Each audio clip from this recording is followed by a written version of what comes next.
오늘은 크리스마스를 기념하는 주일인데요.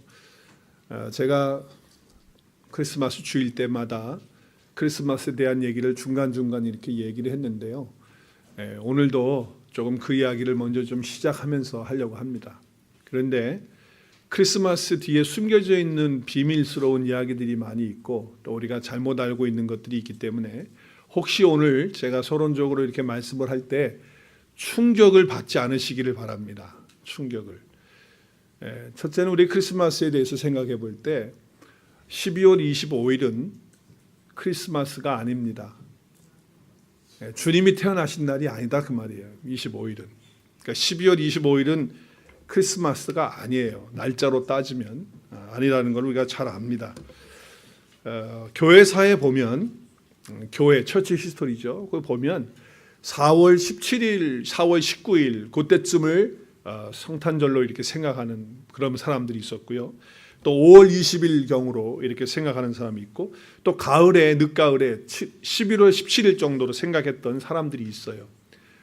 그러던 중에 로마의 컨스탄틴 황제가 즉위를 하면서 교회의 여러 가지 것들을 볼 때 지금 다른 이교도들이나 또 로마에 있는 모든 태양신이라든지 추수하는 신이라든지 그런 신들이 다 12월에 축제를 합니다.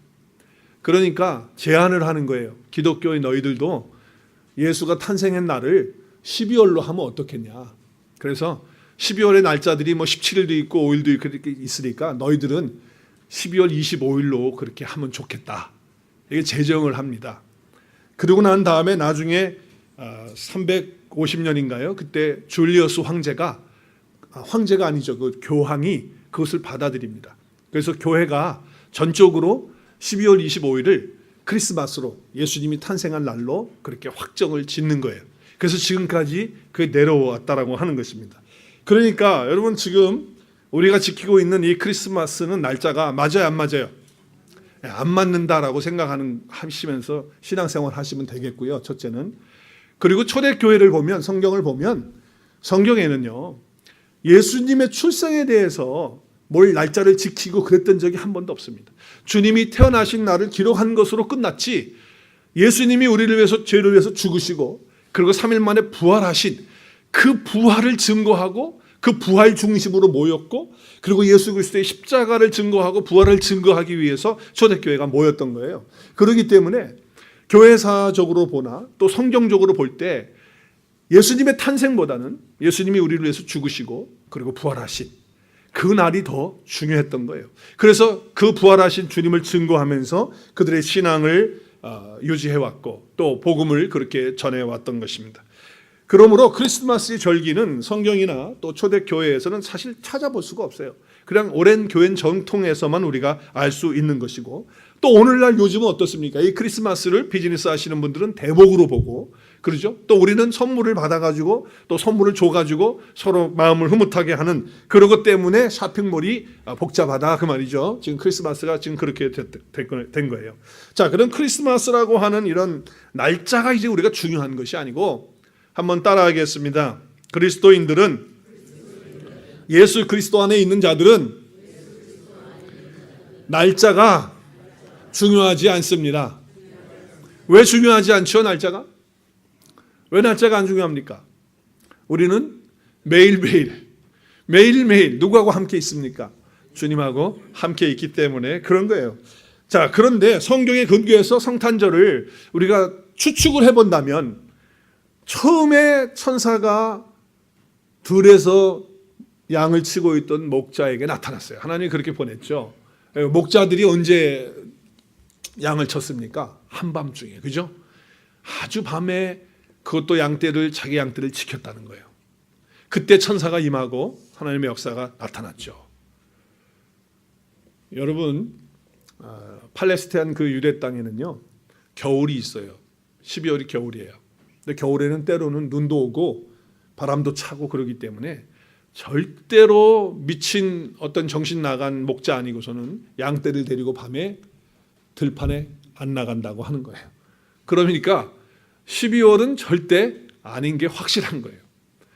그렇기 때문에 아마도 이제 늦은 봄이나 여름 그때쯤 되면 바깥에 한밤중에 나가서 양떼를 쳐도 양들이나 목자가 추위를 안 타는 그런 때라는 거예요. 그러니까 예수님은 언제 오셨다? 늦봄이나 초여름쯤에 오신 걸로 그렇게 생각하면 돼요. 그게 오히려 성경에 맞는 그런 날짜라고 하는 것이죠. 근데 우리는 날짜가 중요하지 않기 때문에 사실은 그래요. 자, 그러니까 12월 25일이 크리스마스가 아니라고 그러니까 어떤 권사님이 저한테 목사님 그게 사실이에요. 전 놀랬어요. 그러시더라고요.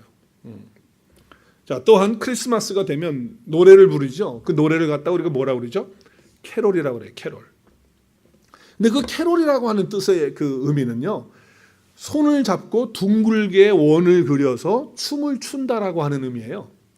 그러니까 그 당시에 다른 이방 신들을 섬기는 그런 사람들도 어떤 축제의 날이 되면 서로 동그랗게 원을 그려가지고 손을 잡고 돌면서 춤을 췄다라고 하는 데서 온 거예요. 캐롤이라고 하는 것이. 근데 이제 그것이 우리 기독교 문화에 들어오면서 우리가 캐롤 그러면 이제 절기를 지키는 축제, 피스트 하는 그런 날로 정한 거예요. 그렇기 때문에 크리스마스만이 아니고 어떤 우리가 축제하는 그런 날이 될 때 캐롤이라고 하는 단어를 썼는데 요즘에는 캐롤 그러면 그냥 크리스마스만 되는 거죠. 크리스마스. 그래서 캐롤.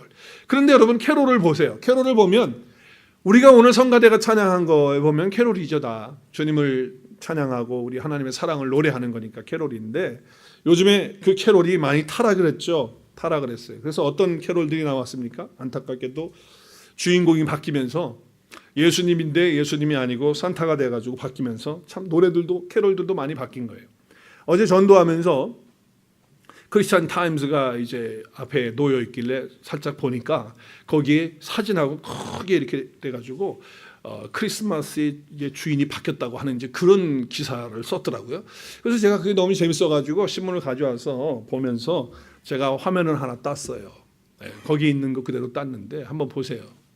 너무 재밌지 않아요? 지금 이게 뭐 하는 거냐면 산타크로스하고 예수님하고 지금 팔씨름 하는 거예요. 팔씨름 해가지고 이기면 누가 크리스마스를 가질 거냐. 이기는 사람이 크리스마스 갖자 그거예요. 아주 그림이 너무 재밌어요. 그래서 팔씨름 여기서 이기는 사람이 크리스마스를 갖는 주인공이 되는 거예요.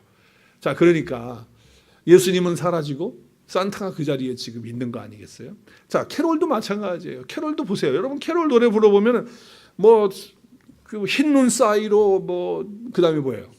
썰매를 타고 이 흰눈하고 썰매하고 예수님하고 대체 무슨 관계? 달리는 기분 호호호하하 그러면서 막 간다고요. 누가 타고 가요? 같이 산타 할아버지 같이 타면서 막 가면서 노래를 불러요. 예, 그리고 또 코는 또 무슨 코? 루돌프 사슴코가 왜 나오냔 말이에요. 루돌프 사슴코가 예수님 태어난 거하고 무슨 관계가 있어요? 냄새를 잘 맡는 개코는 또 몰라도 뭐 사슴코가 우리하고 무슨 관계가 있습니까? 거기다가 또 실버벨 그래요. 은종을 노래해요. 아니 이게 예수님하고 무슨 관계가 있을까? 거기다가 또 크리스마스는 또 와이시 돼야 되는 거예요. 와인. 그래서 화이트 크리스마스 이 노래를 부른단 말이죠. 여러분 이 캐롤은 정말 하나님의 사랑이 담겨야 되고 복음이 담겨야 될 내용에 이렇게 엉뚱한 것들이 들어가서 있다 그 말이죠. 완전히 타락한 거예요. 진짜 크리스마스 캐롤이 아니다 그 말이에요. 자, 그리고 더욱 놀라운 것은 산타클로스예요. 이 산타클로스가 아니요 도대체 크리스마스에 왜 산타클로스가 동작하는 겁니까? 오늘도 산타 모자를 쓰고 우리 노래 부르고 그랬는데 아니 대체 왜 산타가 나와야 되는 거예요?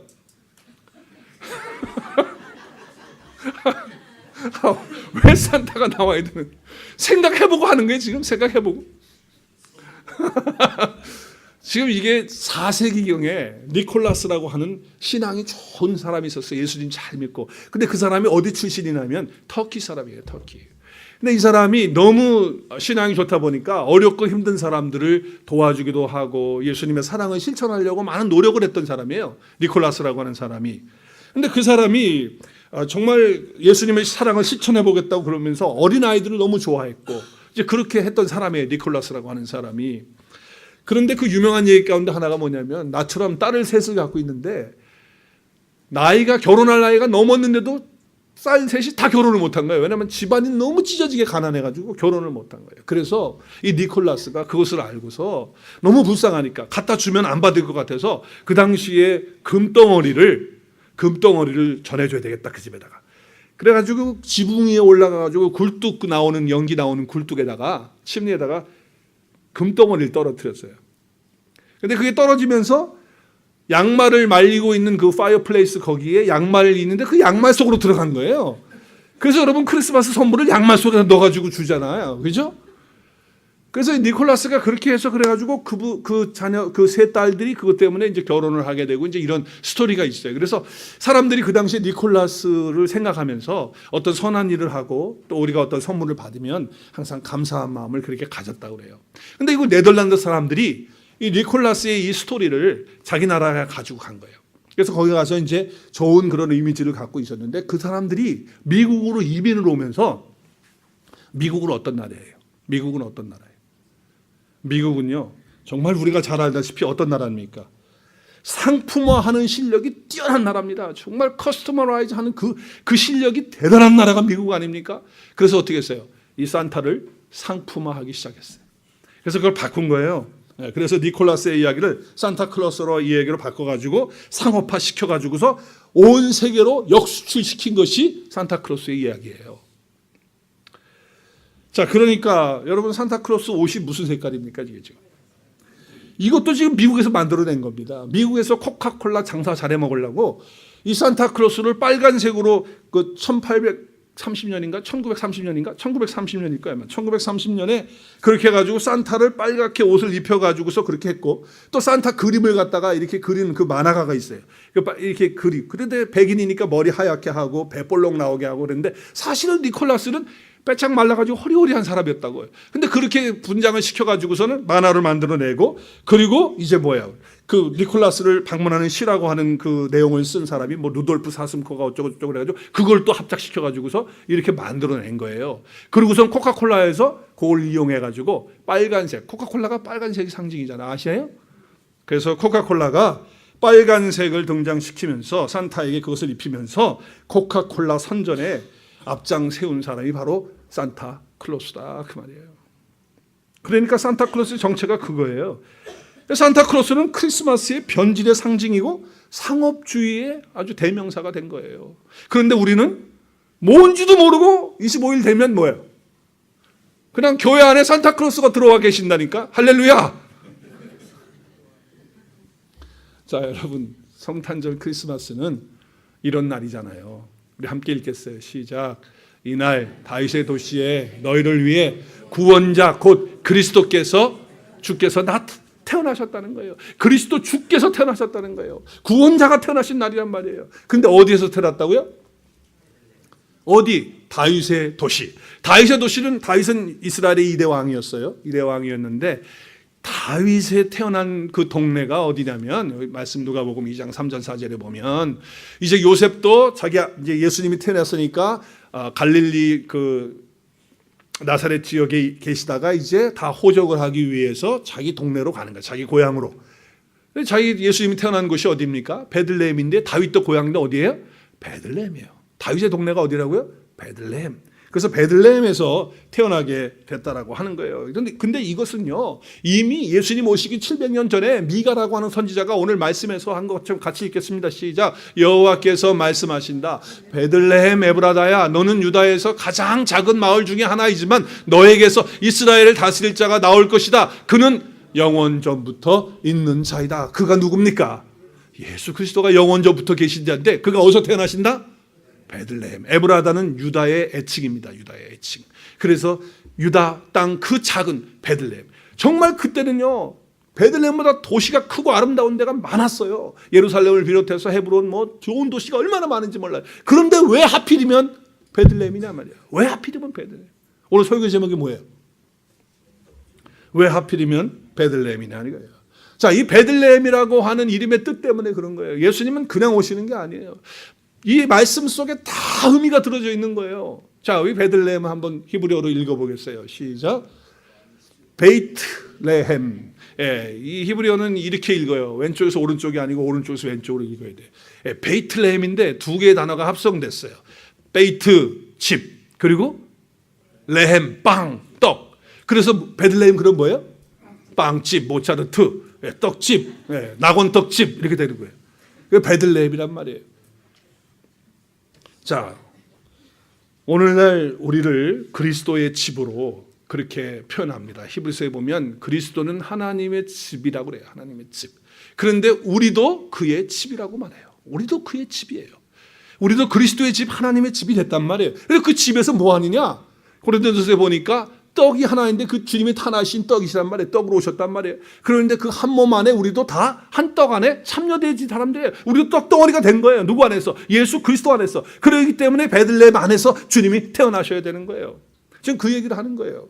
저와 여러분이 그리스도 예수 안에서 그 집 안에서 한 몸을 이루어서 주님과 한 덩어리가 떡덩어리가 됐다는 거예요. 그 빵덩어리가 됐다라고 하는 그런 의미가 담겨져 있는 거예요.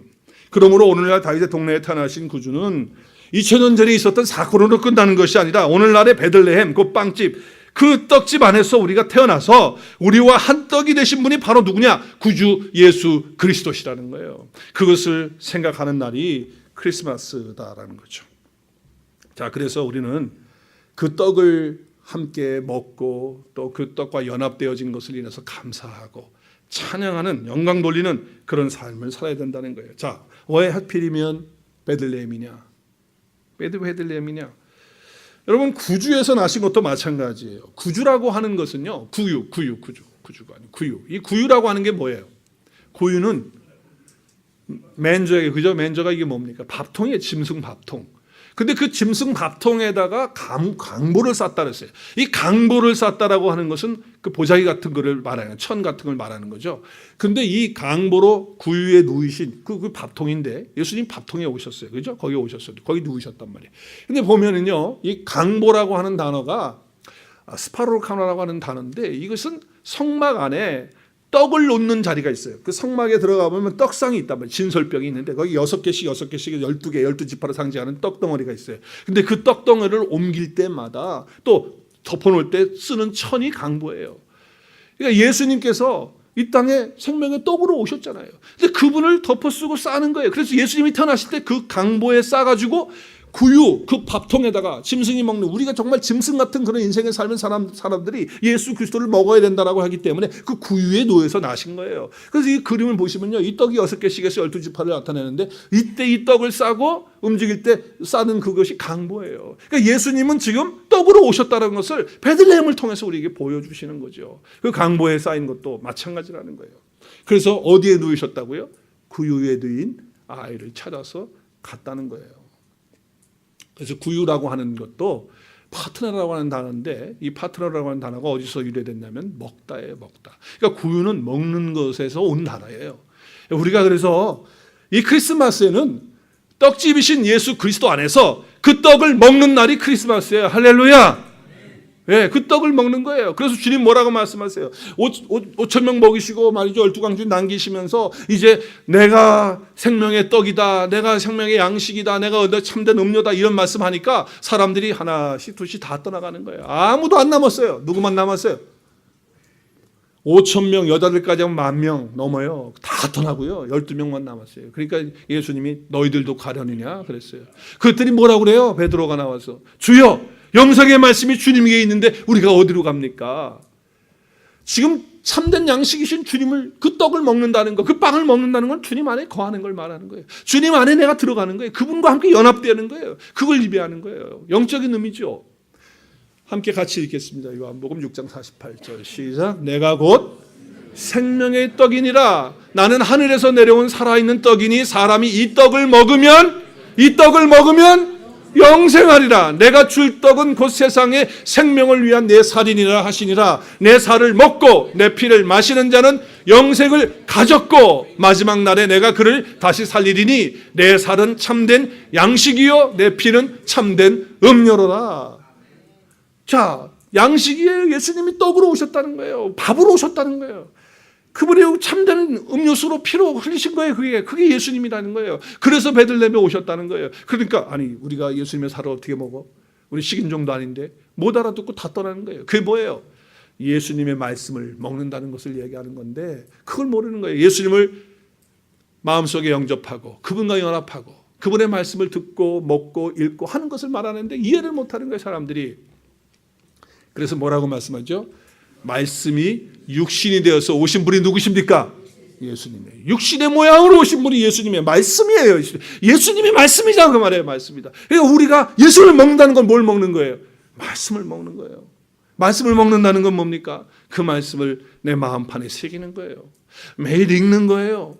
공부하는 거예요. 묵상하는 거예요. 암송하는 거예요. 그 뜻이 무엇인가 하고 상고하는 거예요. 그 예수를 먹는 거란 말이에요. 예수님이 그래서 베들레헴에 오신 거예요. 베들레헴에서 오셨어요. 생명의 떡이시다. 우리 예수님이 생명의 떡이시고 말씀이 육신이 돼서 왔다라고 하는 거예요. 그런데 오늘날 어때요? 이 말씀이 없으니까 사람들이 굶주려요. 육신의 양식은 풍족하지만 주님이 말씀하시는 그 양식 생명의 떡을 못 먹으니까 배고파요. 맨날 갈증이 있어요. 그러니까 헐떡헐떡거리는 거예요. 세상에서 이거 추하고 저거 추하고 하고 싶은 거 다 하지만 거기서 만족이 안 오는 거예요. 기쁨이 안 오는 거예요. 거기서 뭔가 자기가 채워지지 않는 부분이 있는 거예요. 그래서 예수님이 이 마지막 때가 되면 이러한 일이 있다는 거예요. 이러한 일이 있다고 말씀하세요. 우리 같이 읽겠습니다. 시작. 주 여호와의 말씀이니라. 보라, 내가 기근을 땅에 보내리니 양식이 없어 주림이 아니며 물이 없어 가람이 아니요 하나님의 말씀을 듣지 못한 기갈이다. 음식을 못 먹어서 줄이고 물이 없어서 목마른 게 아니고 뭐가 없어서 여호와의 말씀이. 그럼 오늘날 여호와의 말씀이 없습니까? 뭐 쏟아져 나오는 게 말씀 아닙니까? 그런데 바른 말씀, 옳은 말씀이 없는 거예요. 생명을 살리는 말씀, 주님이 말씀하시는 그 베들레헴에서 주시겠다고 하는 그 약속의 말씀이 없는 거예요. 그리고 세상의 말과 섞여가지고 말이죠. 그것이 하나님의 말씀인 양 나타나고 있기 때문에 사람들은 계속해서 말씀을 듣는다고 하는데, 말씀을 배운다고 하는데 여전히 굶주리고 갈증이 있는 거라는 거예요. 이 세상에서 최고 값진 일은 하나님의 말씀이 우리 귀에 들려지고 그 말씀을 먹는 것인 줄로 믿으시기를 바랍니다. 어떤 흉년보다도요, 이 말씀의 흉년이 오면 안 됩니다. 그래서 우리는 교회에서 바른 말씀이 자르게 증거될 수 있도록 여러분 정신 바짝 차려야 되고요. 목사도 정신 차려서 하나님이 원하시는 그 베들레헴의 바른 말씀을 먹일 수 있도록 여러분이 기도하고, 또 목사가 그런 목사가 될 수 있도록 여러분이 그렇게 옆에서 힘을 북돋아 줘야 돼요. 여러분들도 마찬가지고요. 현대인의 기갈은요, 진정한 하나님의 말씀이 없기 때문에 기갈이 온 거예요. 거기에서 배고픔이 온 거예요. 그래서 주님이 뭐라고 말씀하십니까? 시작. 예수께서 이르시되 나는 생명의 떡이니 내게 오는 자는 결코 줄이지 아니할 터요 나를 믿는 자는 영원히 목마르지 아니하리라. 할렐루야. 자기 자신이 떡이라는 거예요. 예수님을 먹어야 돼요. 예수님을 영접하고 예수님을 받아들이고 그분의 말씀을 나에게 채울 때, 그때 우리는 목마르지 않고 그때 우리는 줄이지 않는다는 거예요. 신앙의 본질은 예수님입니다. 복음은 예수님이에요. 그 이상도 그 이하도 아니에요. 예수님이 없으면 안 되는 거예요. 그래서 하나님께서 예수님을 보내주신 거예요. 우리는 그 양식을 먹지 않으면, 예수님을 믿지 않으면, 예수님을 먹지 않으면, 그분의 말씀을 우리가 먹지 않으면, 떡집이 되신 그분, 그 베들레헴을 내가 받아들이고 그분의 양식을 먹지 않으면 우리는 살 수 없기 때문에 크리스마스가 우리에게 주어진 거예요. 크리스마스가. 왜 하필이면 베들레헴인가? 우리의 삶을 새롭게 하시기 위해서, 영원한 생명 가운데 살 수 있도록 하시기 위해서. 그래서 예수님이 이렇게 말씀하셨어요. 살리는 것은 영이니 육은 무익하니라. 내가 너에게 이른 말은 영이요 생명이다. 살리는 것이 피누마예요. 피누마. 영입니다. 성령이 우리를 살리는 거예요. 그분이 우리 가운데 어서 살리는 거예요. 육은 뭡니까? 육은 사르크스라고 하는 단어인데 이것은 혈과 육으로 하나님의 나라를 유업으로 받지 못하는 존재를 말하는 거예요. 육은 영으로만 우리가 가능한 거예요. 그런데 예수님이 하신 말씀, 그 이름 말이 뭐냐? 그 말씀이 흐레마. 그 흐레마가 그의 영이고 생명이기 때문에 그 말씀이 우리 속에 올 때 우리는 사는 것입니다. 할렐루야. 그래도 영원한 생명 얻는 거예요. 그리고 우리의 삶에 메마름이 없는 거예요. 피곤함이 없는 거예요. 예수님은 육신의 모양으로 와서 십자가를 통과해서 죄와 사망을 다 없애시고 우리를 살리신 것 같이 크리스마스는 언제나 우리에게 와 있는 것입니다. 할렐루야.